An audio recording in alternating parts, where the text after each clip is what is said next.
I hope everyone's having a great week so far. Thank you for joining our open forum. I'm just going to pause for a second as people get settled in. Takes a little while for people's audio to connect. So yeah, give it a couple minutes here. I see some new faces and some familiar ones, so welcome. Before we dive in, I just want to do some quick housekeeping. So when you come into the meeting, you're going to be muted. You can feel free to turn your camera on or off. This is a more collaborative town hall. This is an open forum. So if you want to turn on your cameras and unmute yourself, that's fine. If you're at school and you can't do that, you can also utilize the chat to ask questions.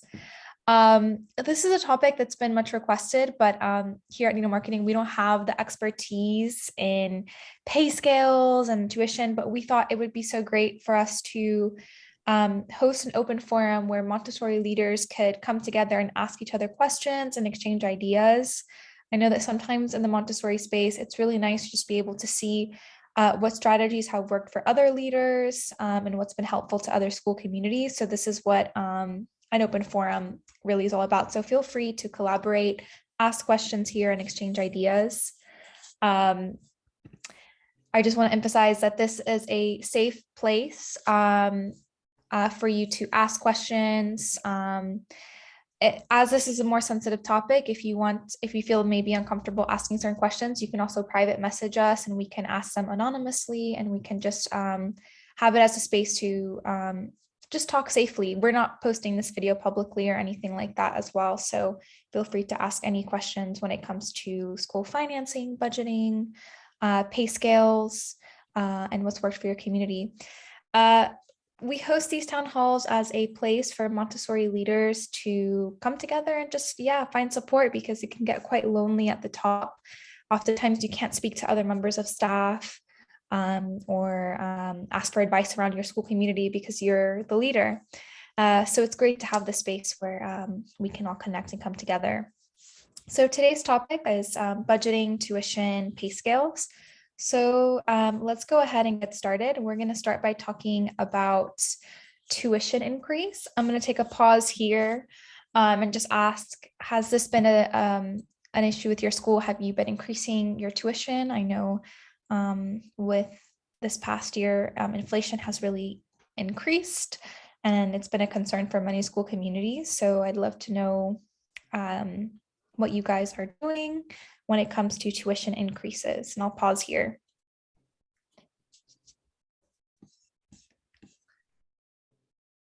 We did out in Massachusetts a 5% increase, but yeah, we're looking at increasing tuition. Great, thank you, Rosine. Okay, thanks. I'm gonna, I guess, start by maybe sharing a few best practices and just feel free to mention in the chat if you guys are doing any of these things or if any of these approaches have worked for you. So first off, I'm going to talk about raising tuition annually. Does anyone do this where they have an annual percentage that their school is comfortable with? I see some nodding heads. I see some, it's really beneficial for some communities to be raising their tuition rates every year. It just is more predictable for parents, and it just prevents those surprise of a big increase all of a sudden. I see a comment here. All right. Oh, sorry. Didn't mean to skip forward. All right.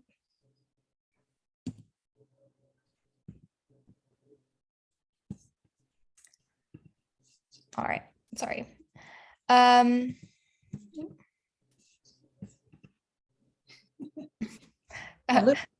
Technical difficulties. All right.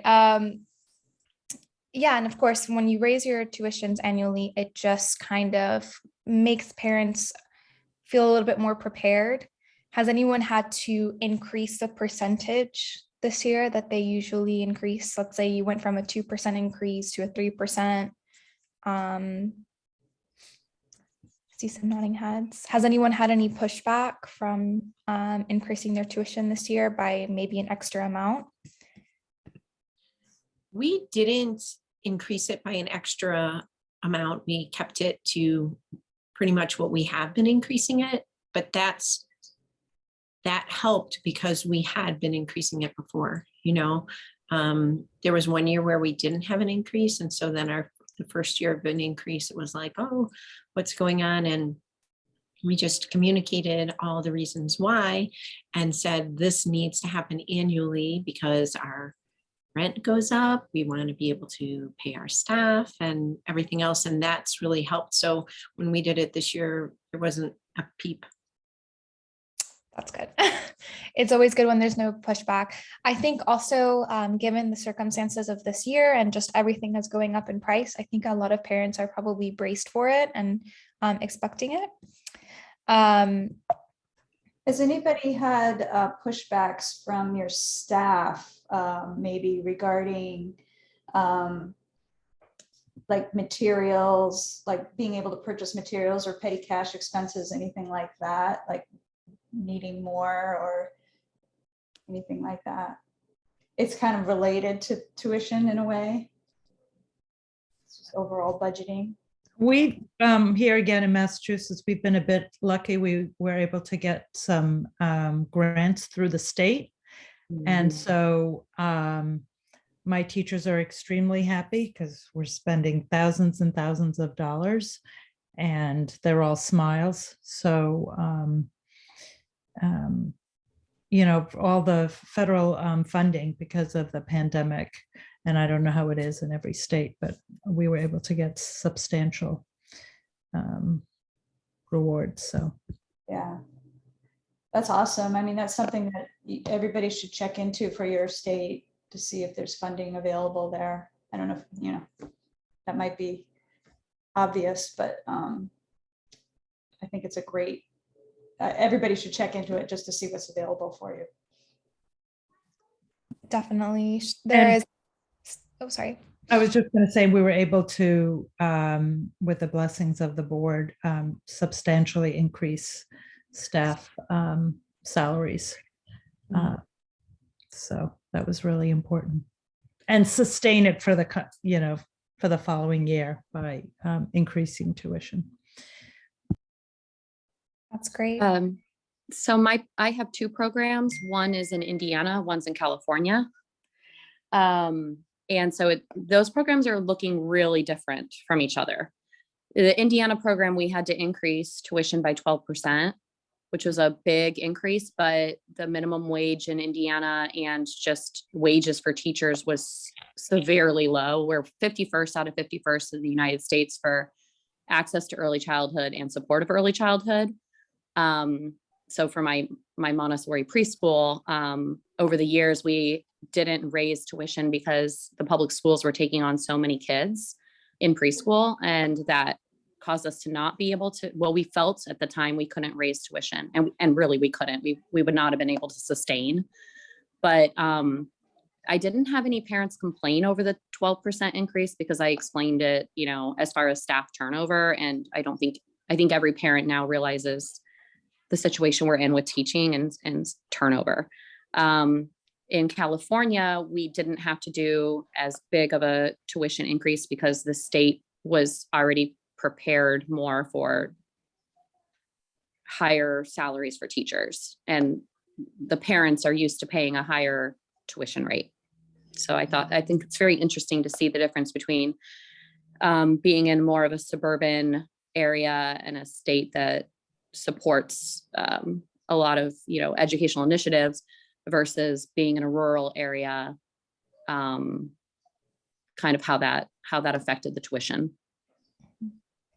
But also, as she said, with the supplies, I utilized a ton of grants to buy additional supplies. So I think our staff are all happy and we're on autopilot as far as having to buy anything significant for the programs this year. Yeah, every state will be different and have different kind of grants and offerings and support. Definitely. Well, thank you for sharing.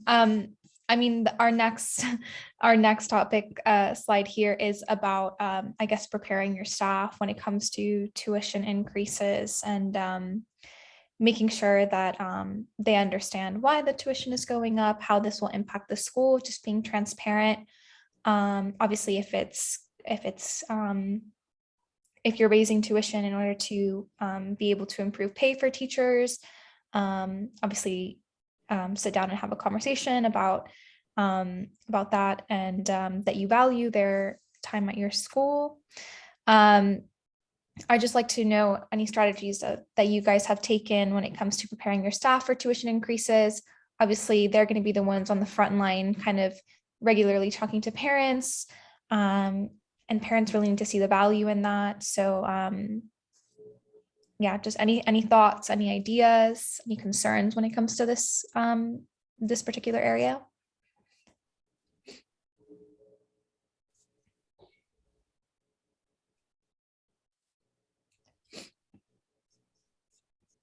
I always have thoughts on these things, but I'm trying to listen more than speak at these sessions.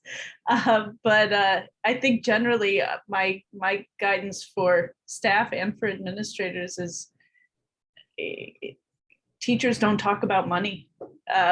Generally speaking, any parent who's asking any question, they should feel very comfortable to refer them to the school leadership and to stay away from any conversations around tuition, scholarships, anything, salaries.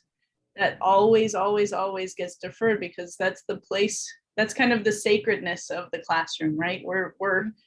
We are, as mostly private schools, there is a business element to it that is handled completely separately. And even if it's an administrator who works in the classroom and you're being asked something like this in Caroline, right now I'm wearing my classroom hat, I'll have to give you a call when I'm back in the office doing administrative work, so that we're not polluting money into the work with the children. But that's my take on it. And generally, if we can find consistent ways of handling tuition increases where it's not a very sudden, huge increase, but every year we're doing a regular increase and we explain it administratively that this is how we are able to continue to afford hire fabulous teachers and staff to work in our school. Parents who want that are willing to pay for that. Yeah, certainly. I haven't heard many stories about parents being concerned about tuition increases, only when I guess there's a significant jump that they weren't ready or warned about, if anything. But usually, luckily in the Montessori space, parents sign up because they see the value in it, and it's not so much about the tuition cost. All right. I just wanted to share my experience. I was a Montessori parent before I was an administrator, and the school I was at as a parent, I just remember whenever this time of year or January, I can't remember what time of year it was, but we would get those tuition rates for the following year. And I remember as a parent being surprised by some of the increases because they weren't consistent year over year. And some years it seemed like, wow, that's a really big jump. I had no idea why. And so then when I ended up being on the other side and being an administrator with the school I was, started and was involved with, we really took a completely different approach. And every year before that re-enrollment with the new next year's tuition rates came out, we would have what we called a state of the school meeting with all the parents. Not all the parents came, of course, but they were all invited. And our board president presented at that meeting and really went over all of the accomplishments of the school, how far we've come, where we want to go. Of course, we would have that chart up of other schools in the area and what they're charging for tuition, so that it would seem like we're right in the ballpark. We're not way out of line in one direction or another. And so it really gave a lot of the reasons why tuition was set the way it was for the following year. So parents, And then if they didn't attend that meeting, they got a informational, a document that was basically all of that information emailed to them. So the whole idea there was to really inform the parents of why tuition is what it is and why it might be going up this year. And we also pretty much had a small increase every single year. But again, having experienced it where all of a sudden you're just getting that number as a parent and you don't have any reason, that can be a little off-putting. So I guess the point is just communication is key with your parents, and most of them will understand and go with the flow if as long as they have good reason and know kind of what's going on and the thought process that's behind some of these increases. Definitely. I think that's the next, well, a little bit. Yeah, just being clear and communicating with parents. Does anyone have a good strategy for that? Whether it's sending a letter, doing a cost breakdown for where kind of the increase is going to be spent, whether it's teacher salaries for retention, whether it's classroom materials or new program. It's always good to be, I guess, transparent with those things. All right. Yeah. Another great way to kind of ease people into tuition increases is, just to continue to prioritize parent education, continue to show them the value of Montessori, whether that's through parenting courses or parenting resources or some way to support the understanding of their child's development. It's always great to constantly be communicating to parents just how valuable Montessori is. I'm sure most of your parents are already well aware.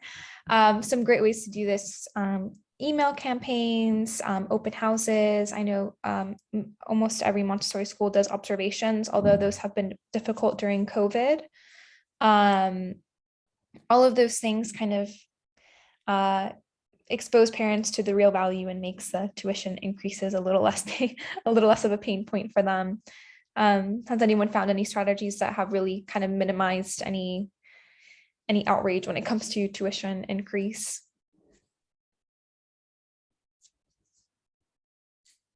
I like the state of the school that Camille mentioned. I think that's a good way to kind of fill everyone in on where the money is going to go.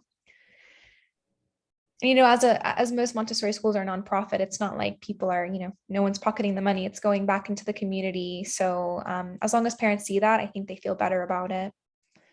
Well, I think you're right too about parent communication, regardless of what financial area you're talking about. If you do an auction, you need to let them know what's the goal. After you've gotten the money, you say, hey, now we're doing new flooring. The more that kind of communication goes out and they see it too visually, a new paint job or whatever it might be, you just, build a lot more trust with the parents that they do see what's happening. Right. Yeah. Rosalie's saying we send a survey out to parents prior to re-enrollment to get feedback on their intent to continue to register for the upcoming year. Yeah. So that's really more just kind of polling your parent body just to know whether they're even considering re-enrollment. Is that right? Sounds like. So that's a good thing to do too. I mean, it certainly helps with your planning, and I wouldn't think though that would necessarily affect your plans for tuition, setting tuition, unless the survey is revealing that people are not re-enrolling because tuition is, an obstacle for them. So that's great. I mean, I think anytime you can get feedback from parents about anything, it's always good information to know. So I think, yeah. I add one other way of doing an informal survey that does actually that does involve teachers. We time our spring semester conferences for the time frame when re-enrollment is open, and we make sure there's a clipboard in the office and it's part of our template that every teacher is completing. Is at the bottom are questions about enrollment for summer camp and for next year. so that they can come into the office and mark off, this person says they're going to go to public school for next year. This person would like a callback to answer some administrative questions, or this person is definitely wants to go through elementary, even though their child is just in toddler. Like I think teachers get a different answer about re-enrollment, particularly, and answering questions around Montessori philosophy. Why are you considering moving on? Like, what are the things that you're thinking of moving on? That part does seem like it fits within the classroom domain. And then the office will still follow up with anyone who hasn't responded or re-enrolled.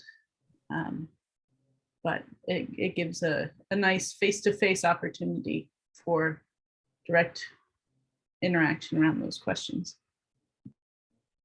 Anna, our schedule, the way we're running our conferences, it runs after, after our enrollment schedule. So when do you guys run conferences? We do re-enrollment in the second half of February, the first half of February, and then conferences happen in the middle week of February. And so it's right before re-enrollment closes is when most of the parent-teacher conferences have been completed by. And then we leave a week of buffer when our re-enrollment time, preferred re-enrollment for existing families, has ended, but we have not yet started looking at outside applications so that we can call any family who hasn't submitted an application and hasn't indicated that they are definitely not returning. Right. They get follow-up conversations, and that has worked really well for just figuring out the timing of everything. Right. Yeah, we definitely have those buffer times too. And what we've been doing has been working, but I love, like you said, that teacher angle, because you do get a more honest response, I think, because they've developed that personal relationship. But when we do ours conferences twice yearly in the fall and in the later spring. So, but that's something to consider, changing that schedule. Thanks. Yeah, we moved our conferences years ago to be at that time frame for strategy. And we still offer a later spring conference for families of anyone who's moving levels, or and then if anyone requests, I think.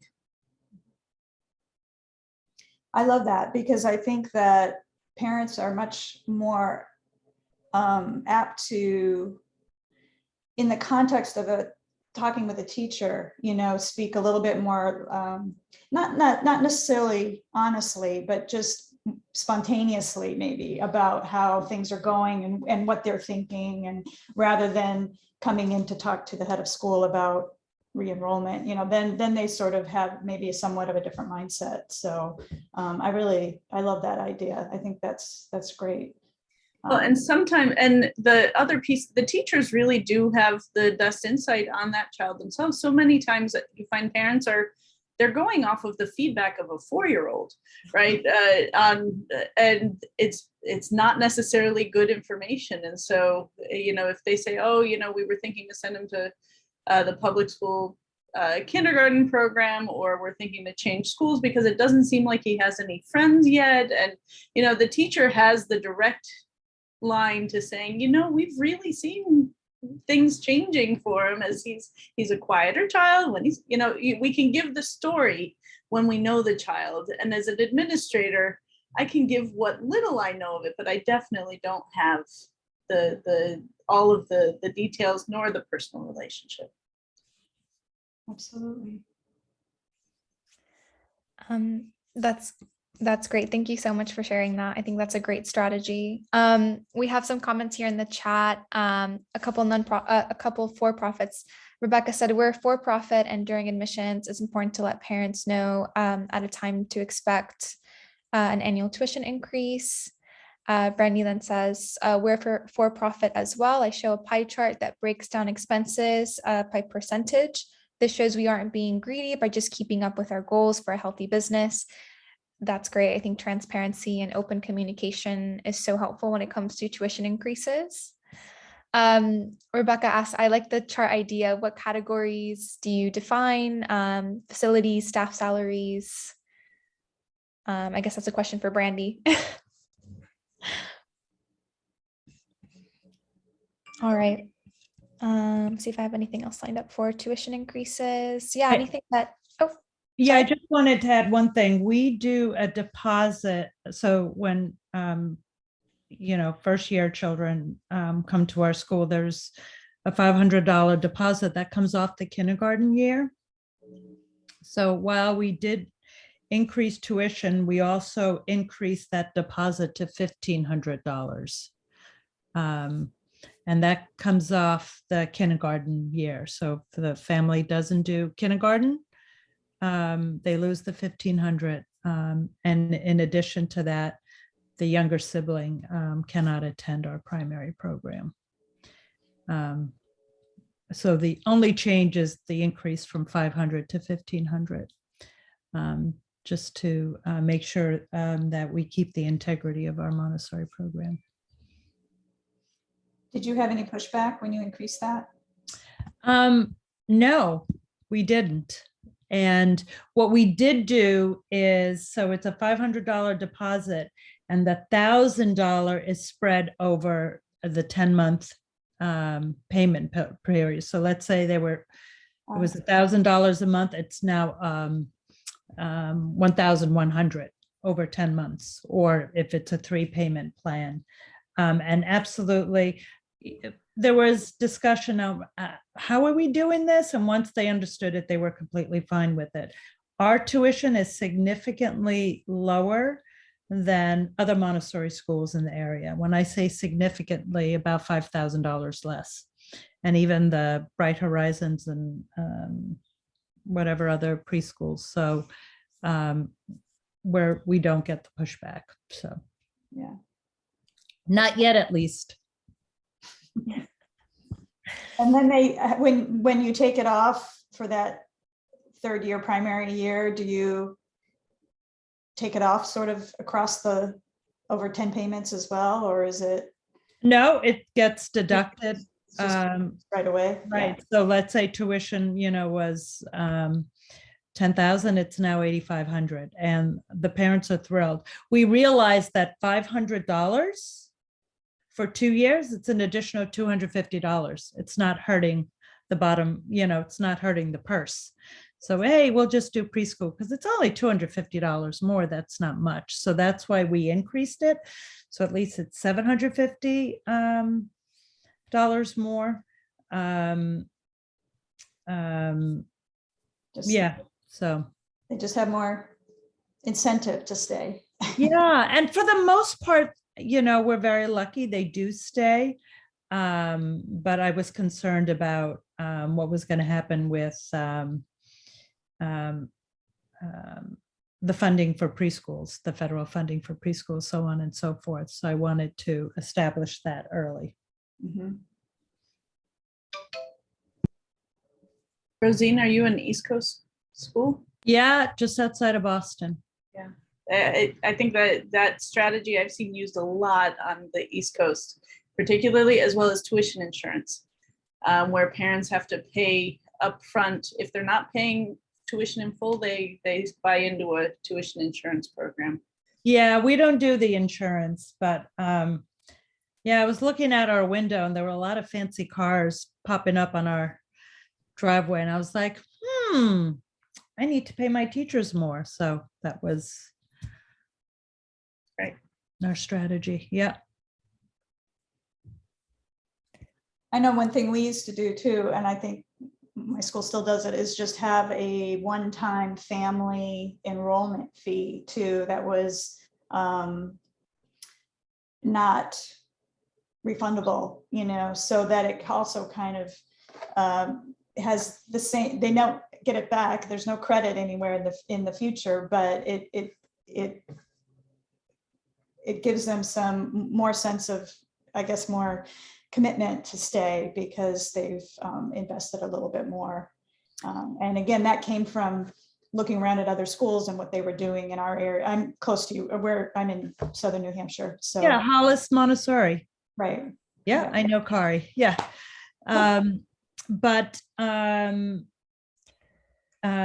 Yeah. a lot of the schools in Massachusetts do this one-time fee every year. We don't do it. We haven't done it yet. We are thinking of, we did 5% across the board, and something I'm looking to the future is we have an elementary program. Having the increase in primary higher than elementary, because elementary, they obviously have choices, private, public, and in primary, a lot of people need childcare. So there's a willingness to pay, again, because our tuition is so low. So that's something that we're thinking of for the following year. Mhm. I don't know if that's good or bad. That reminds me of one year we had, we had priced our primary program quite a bit less than our elementary program, which I think is kind of typical. But then we realized that that third year primary really was a same length of day as our elementary and everything. And so that third year primary really needed to be at the same price as our elementary program. So that involved quite a big jump. I can't remember the percentage, but it was a large jump for families who were already, maybe they were second year primary, and they're like, oh my gosh, if I want to keep my child here for the third year, that's going to be a big increase. So what we did to kind of get people over that hump of that big increase is we offered a special sort of tuition assistance for those families for that 1 year, so that they could still keep their child in our program through the third year. And it was,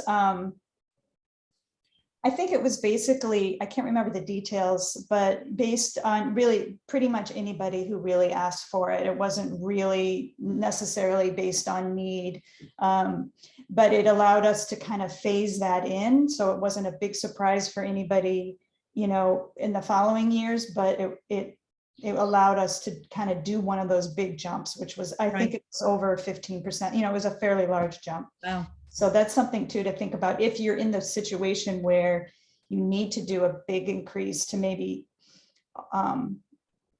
some families will, they can just, they can take it, and they don't need to ask for assistance. But if you offer it for some, then I think it really helps. Just an idea. Yeah, that's good. Any other comments, questions, ideas when it comes to tuition increases? That is kind of what we did this year when we moved our building and went into a much nicer, larger space. I didn't want to shock everybody, especially because they stuck with us through COVID. So all the new families, we had quite a substantial increase. And then we offered our current families for, just being grateful for sticking with us, a discount. And then they could see what the new tuition would be the following years, and then, but still didn't have to swallow that very suddenly. And it was, they were very grateful for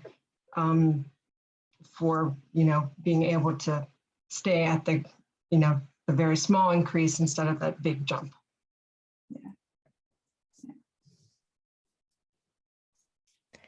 I see a comment here from Rosalie. Rather than a large increase in percentage of tuition, we add extra fees outside elementary tuition, such as enhancement programming, 2 fee installments of $700. It's another great approach. All right, before our next topic is going to be on pay scale. So I want to pause here to see if there's any final comments or ideas on tuition increases before we move on. All right. This is our time to discuss pay scales, which has obviously been kind of a challenge for a lot of schools. I see a lot of comments, questions, and Montessori forums when it comes to this, and obviously it plays a big role in retention. So let's go ahead and talk a little bit about pay scales. I want to start by talking a little bit about best practices. I'm just going to pause to see if any people or if anyone is doing this. Are you able to be transparent about your budget when it comes to how much you have allocated for pay scales? And are you able to be upfront when you take on a new staff member about how your salary increases work? Obviously, that might come with certain training, certain years of experience with the school, or it might be just on an annual basis. Are you able to do some type of transparent pay scale for your school employees?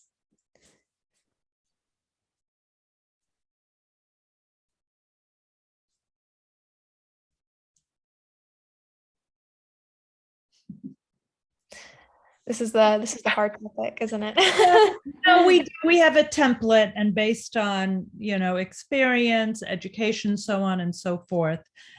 We usually plan a 3% increase. Obviously, was it last year? Going into last year, we didn't because of all the expenses that we incurred because of the pandemic.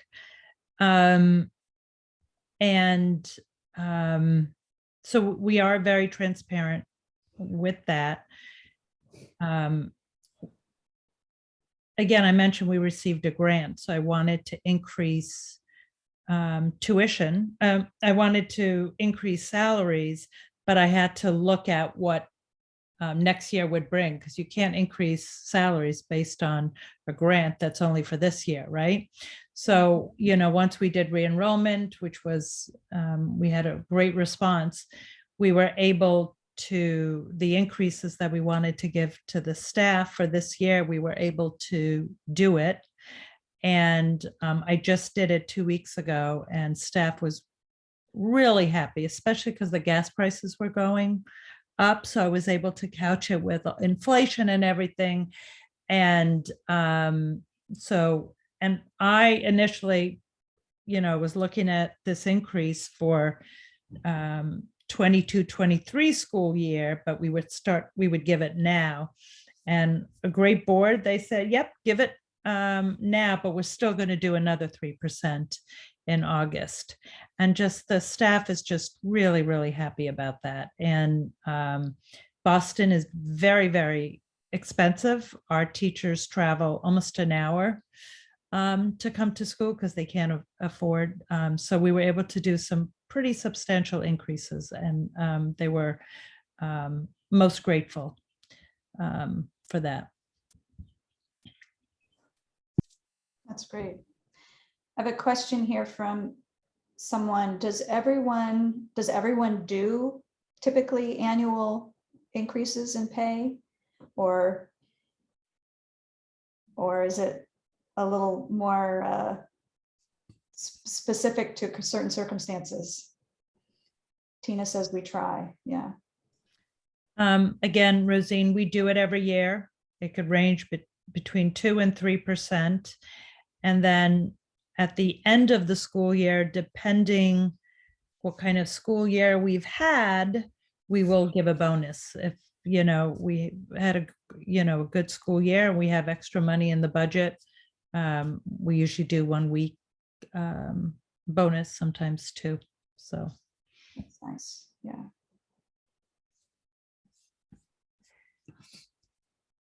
All right, yeah, that brings me to my next topic, which is offer bonuses. That's a solution if maybe your school is not in a position at this time, or if things are uncertain for how the next year is going to pan out, to offer an increase in pay.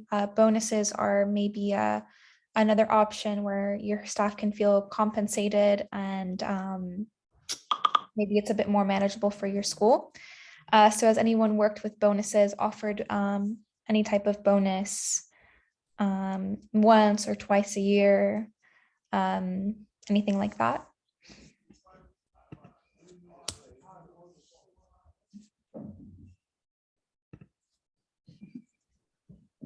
I'll say we're not a fan of bonus structures generally. I'd rather have a set salary and help people know what to expect for work well done.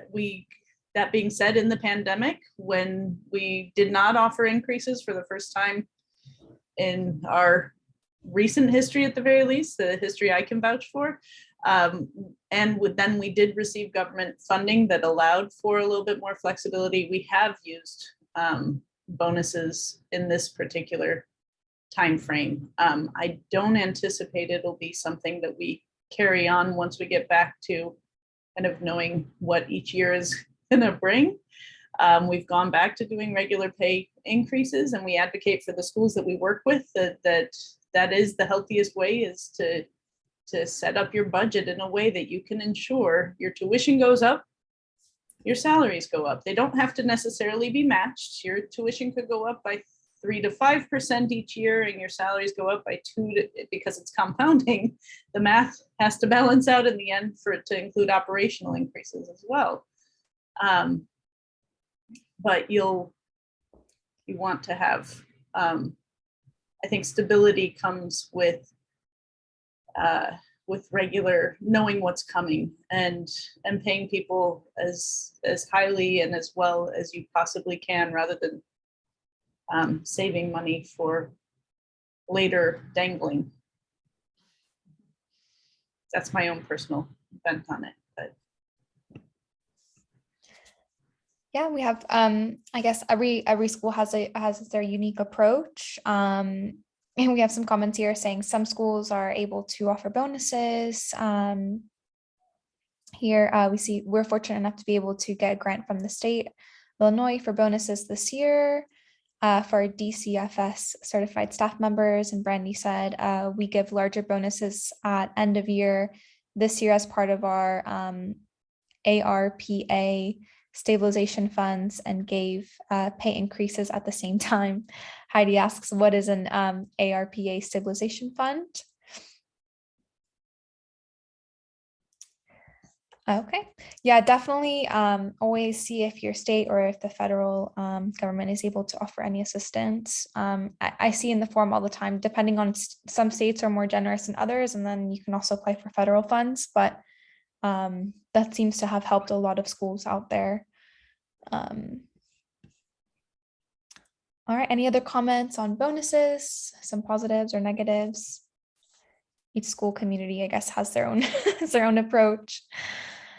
I do know a school that does their teacher appreciation fund towards bonuses as just a straight, everybody will receive some proportion of this depending on hours worked or some way of calculating it.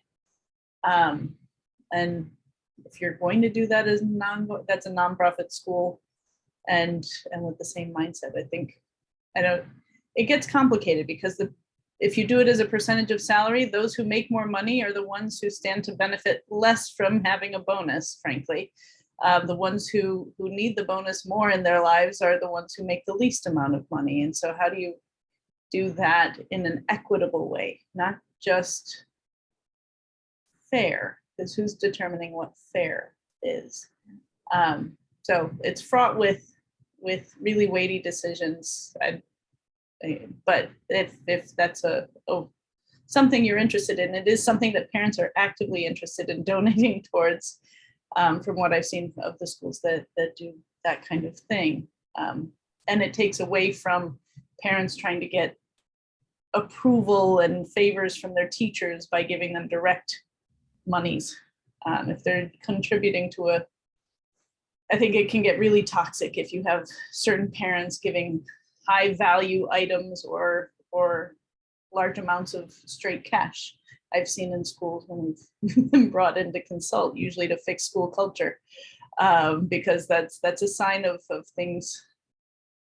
Yeah, there's legislation that has been passed, at least in our state, about what you can accept as gifts from parents and whatnot.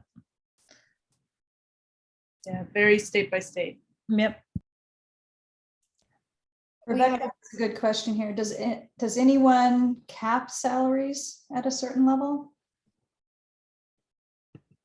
We use salary bands, and so there are people who naturally end up being capped they'll still receive a cost of living increase. But unless role and responsibility changes significantly, they're going to stay within the salary band. So the band itself might shift a little based on cost of living, but if they're right at the top, they're just going to be going up with the cost of living. Yeah, that makes sense.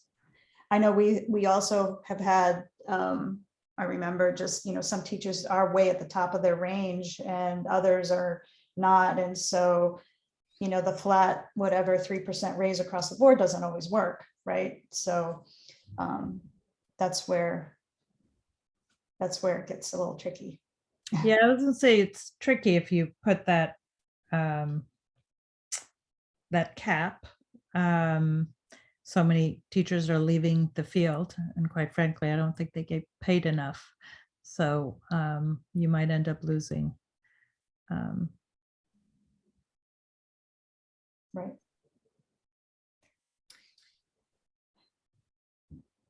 It's We have always, another great question in the chat here from Emma. We're a newer school and are still trying to set up our pay scale.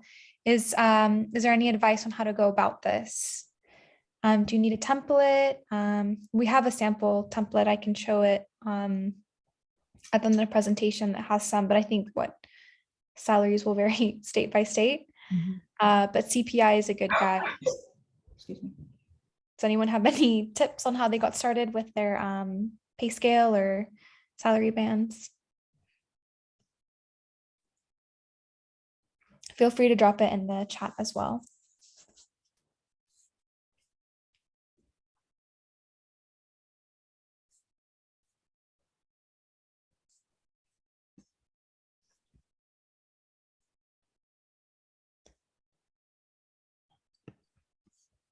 Emma, I can show you our template as well. I'll send it your way if you're looking for one. And a template would be helpful, please, even if not wholly applicable state by state. We have two versions of a template. They're contributed by two great Montessori schools, and it's kind of just a way to divide. One of them also includes for hourly paid staff as well. So it's not just your salaried employees as well, as in a lot of places, people are paying maybe slightly above minimum wage. A lot of yes for this. All right, I'll share that towards the end of the presentation so you guys can see one of the template, how that looks like. All right. Another resource, I don't remember if it's NAIS, the National Association for Independent Schools, or ISM. One of them or the other does nice online as well as in-person pre-pandemic, in-person courses, mini courses around salary scales versus salary bands, how to set it up. It's geared towards independent schools. They're expensive to attend, but if this is an ongoing need, that might be a good place to start. Thank you. That's great. Yeah. I attended a meeting just 2 days ago, and this is for early childhood, but it was for Indiana, and the IAEYC had done some research on the wage scales and retention and teacher turnover. I'm sure there's probably this report for every state, but as far as Indiana goes, what they found was that there was a 40, and I'm sure this isn't true for Montessori because it's a different culture and environment, but it's still part of the early childhood arena. And but it's the teacher assistants that are having the largest turnover right now. From January 1, 2021 to February 2022, statewide, it was 46% turnover rate for teacher assistants. So there's this issue with, increasing our lead teachers' pay scale to what it needs to be comparable to other industries, but also not leaving behind the teacher assistants. And then they broke it down between the centers and the registered ministries and all of the above. But certain counties and where I was, it was a 75% turnover rate. for teacher assistants, but that is the main category. And everyone was saying, we're not losing our leads. We're not losing our leads. It's our assistants that we're losing.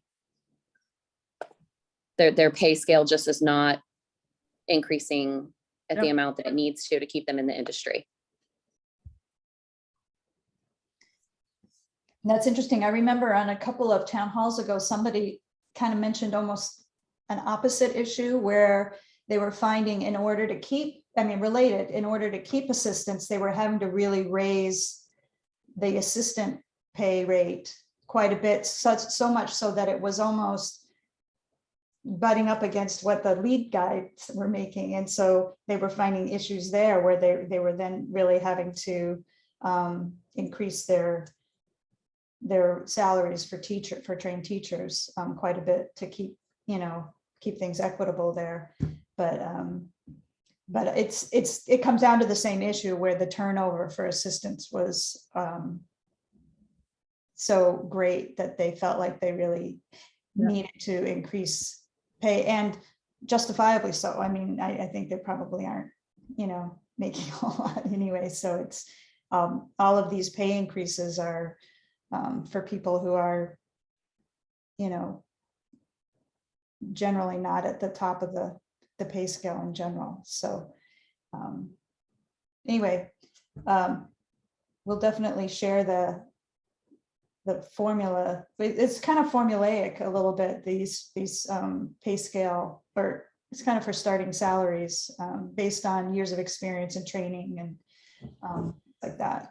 So I'll show it now. So hold on.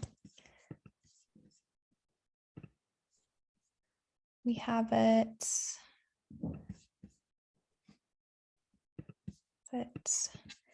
Here's our sample teaching salary pay scale template. And these salaries are probably quite old, but it's the kind of thing where you can plug in any starting number and it will propagate out with numbers. So it's based on education, and additional credits, and then how many years of teaching experience, things like that. So it just gives you a starting point so that when you're hiring somebody, that you're being fair between your new hires and they're all kind of, being considered in the same light in terms of starting salary. And then, extra if they've had training and things like that. Yeah, definitely. We have another version here I'll share as well. For those of you who are Montessori Thrive members, you can access this in our collection. We have it under operations here. Yeah, it's our salary chart. And this one also includes hourly paid staff, which will probably be for some schools, those assistants who are paid hourly, or if you have any after hour childcare workers, things like that, this will be great. And you can download the spreadsheet's going to open up as numbers.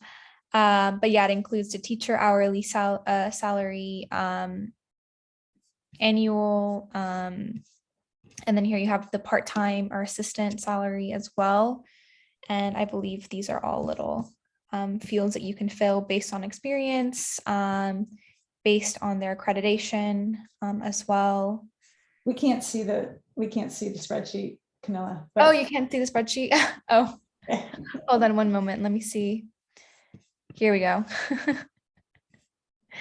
Are you able to see it now? No. Let's see. Oh, there we go. Now Yeah, there we go.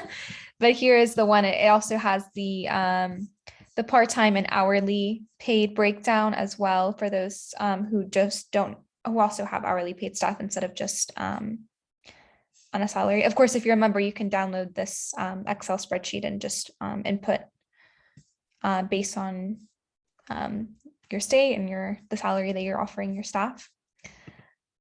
See here, I'm going to change back. All right. Yeah, so I hope that was helpful. Just a little sample But definitely, if you're really looking for much more help on it, the course that would recommend, let's see here. What do units mean in the salary chart? Sorry, units is how many people are in the classroom, how many students are in the classroom.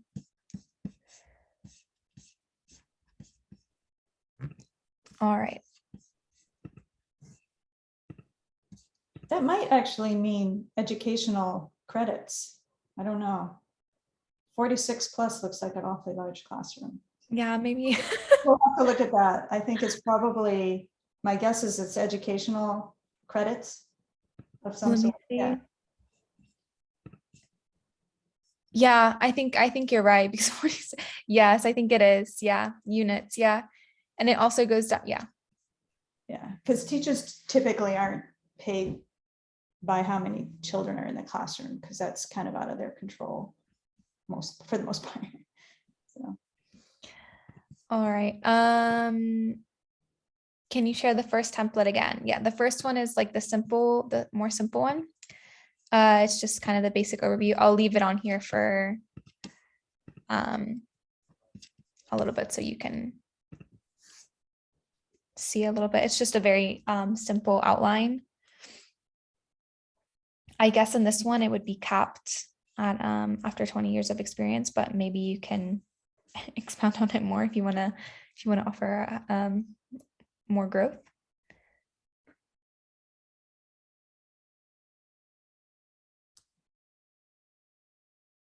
If anyone else has any also spreadsheets or documents that they want to share, feel free to do that in our Facebook group. We exchange resources, or you can contribute them to Thrive as well. All right, great.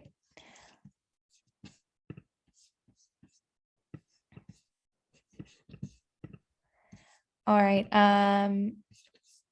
Yeah, just being transparent about your budget is our next point. So when it comes to salary increase and negotiations, again, it helps if you have a template like that and you can just show, this is how we increase pay over time. It's fair across the board. It's based on experience, based on degree, on responsibility.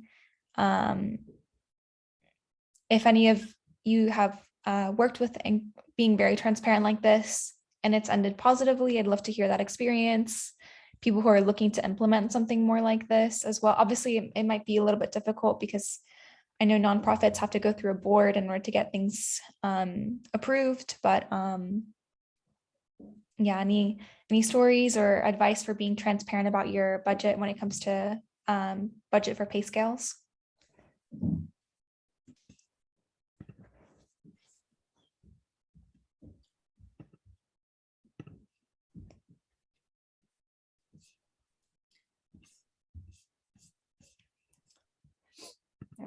We're almost coming up to the end of the hour here too, so. This one's just another one about offering bonuses, and then as well, just being consistent and fair where you can.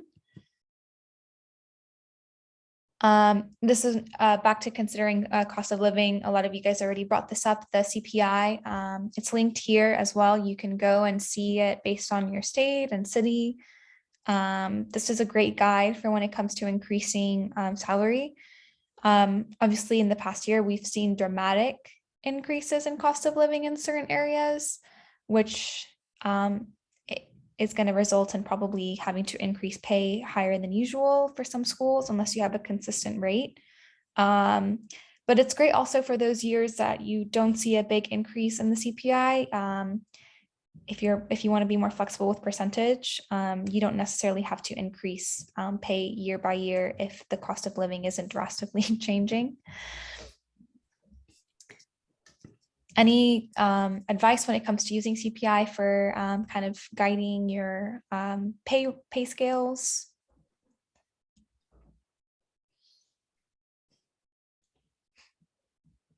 I know the groceries have skyrocketed and energy bills, so I know people are really crunching.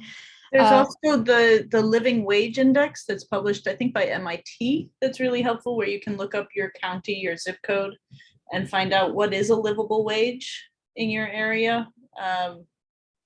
It's a lot higher than what minimum wage is typically, and so making sure that your starting salaries. I mean, really, if we want everybody who works within the organization to be able to make a livable wage, it's a really useful resource. And it is a changing time. Things are changing quickly. There you go.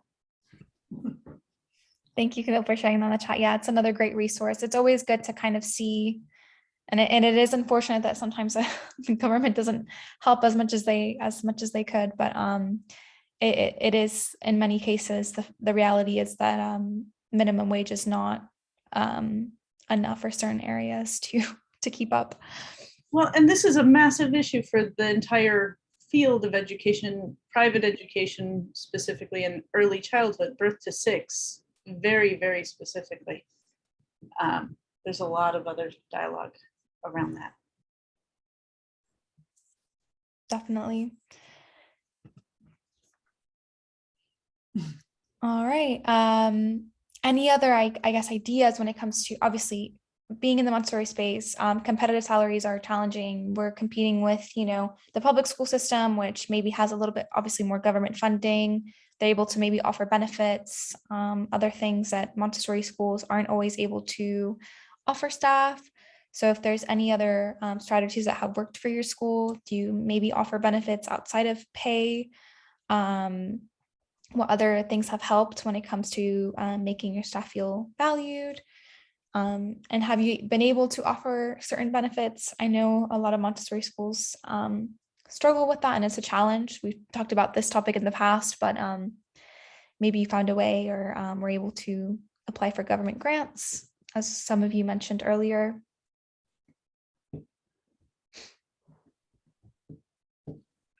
We were actually able to join a consortium with another school district, a public school district, for their educator assistance programs, which is sort of like a little add-on to insurance. Even though we don't offer insurance through the school, we can still offer to pay for this benefit for each of our employees at it's something ridiculous, like $2 a month per employee or something like that.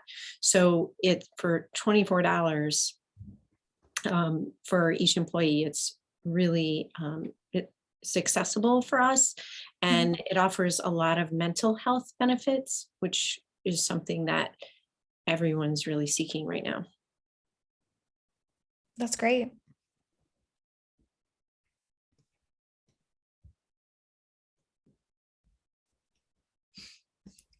All right.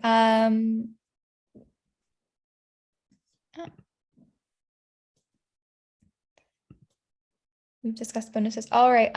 Solving financing problems. I guess we're wrapping up with any other kind of solutions that have helped with your school when it comes to anything, tuition increase, pay scale, and just maybe finding ways to increase your budget when obviously costs are going up. I'd love to hear any ideas, and maybe what if fundraising has been helpful for this as well. So I recently just took over a Montessori program in California that the owner was 80 years old. And she was running it with her sister, who was 72. We have staff that have been there for 36 to 20 to 36 years. And they really hadn't received any kind of increase in their pay in a really long time. And also their tuition was severely low because they were just doing it at this point out of the kindness of their hearts. So we had to raise our tuition, but we can't raise the salaries quite yet until we can increase the amount of children that we're serving, because they really went on total lockdown mode because of their age and COVID. But what we were able to do for now was we offered a third week of paid vacation, because we're a year-round program as well, as far as we are open for summer day camps and things like that. So to incentivize some of the part-time staff who were already starting to supplement their income by taking other jobs because they were paid so little, we offered the third week of paid vacation, the week of July 4th, if you work for us in the summer. So, and we did have staff that took us up on that, and then also offered to pay for them to go back to school to get more credentialed, whether it was for elementary or primary or just getting a child development associate, to be able to be a qualified teacher assistant. But we found that third week of paid vacation was like the one thing that made them go, oh, I would leave my other part-time job for this. I mean, it'll help for now for us to be able to get more kids in the summer and then really focus on a better pay rate for the coming year. That's great. Thank you, Brandy. It's a great idea. Any other, I mean, we're coming up to the end of the hour. If not, if you have any other additional, I guess, ideas or questions or comments, you can also use our Facebook group. It basically acts as an open forum for questions, or a private closed Montessori leadership forum on Montessori Thrive as well. I'm going to pause for any other ideas, thoughts, or comments before I say what our meeting next week will focus on. All right, thank you. I think everyone has given some really great ideas. I appreciate everyone exchanging ideas, participating. I think these open forums are a great space for people to connect and just see where other schools are at. So I appreciate everyone jumping in and sharing some great ideas and solutions to some difficult problems. Next week, oh, I see something here in the chat. Thank you.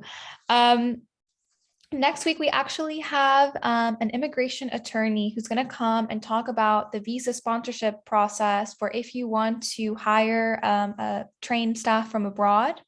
She's worked with other Montessori schools in the past. Her name's Lisa Scott, and she's been highly recommended. She said some schools have had some really great experiences sponsoring guides. So if that's a process that you're interested in learning more about, she's going to be here for an hour next Thursday to basically answer your questions and just guide you through what that process is going to look like, the costs, the time length, anything like that. So if you're interested, please join us at the same time next week. Rebecca, is it Immigration Talk US specific? I'm guessing yes. Rebecca, the attorney is specialized in American visas. So yeah, I apologize for that. Although I'm unsure if she has any sort of advice for Canada. I'm just gonna say probably US visa sponsorship. Unfortunately, she's based in Chicago, and she works with her American clients. But I'm not sure what the visa process looks like in other countries, but it might be helpful to just kind of sit in and see kind of how long the process takes. I'm not sure. I have a feeling that probably Canada has less extensive visa processes, but you never know. All right, so thank you so much everyone who joined us for our open forum, and I hope to see you guys next week if that's a topic that interests you. All right, thanks everyone. Have a great rest of your Thursday. Thank you, everybody.